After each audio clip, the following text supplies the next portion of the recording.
বৈষম্য বিরোধী ছাত্র আন্দোলনের ৬ সমন্বয়কের ভিডিও বার্তাকে জিম্মি করে অস্ত্রের মুখে বিবৃতি আদায় বলে মনে করছেন সিলেট শাহজালাল বিজ্ঞান ও প্রযুক্তি বিশ্ববিদ্যালয়ের আন্দোলনরত শিক্ষার্থীরা।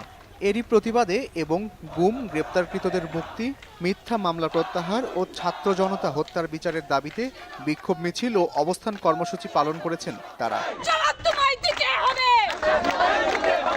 ২৯ জুলাই বেলা ৩:৩০ থেকে বিশ্ববিদ্যালয়ের প্রধান ফটকের সামনে এই কর্মসূচি চলে। বৈষম্য বিরোধী ছাত্র আন্দোলন সাবিপ্রবি সিলেট ব্যানারে এই কর্মসূচিতে সিলেটের বিভিন্ন প্রতিষ্ঠানের শিক্ষার্থীরা অংশ নেন। বেলা ৩:৩০টার দিকে শিক্ষার্থীদের একটি বিক্ষোভ মিছিল সিলেট সুনামগঞ্জ সড়কে গিয়ে বিশ্ববিদ্যালয় সংলগ্ন তপবন আবাসিক এলাকা প্রদক্ষিণ করে প্রধান ফটকে ফিরে আসে। এরপর সেখানে অবস্থান নিয়ে সংক্ষিপ্ত সমাবেশ করেন আন্দোলনকারীরা।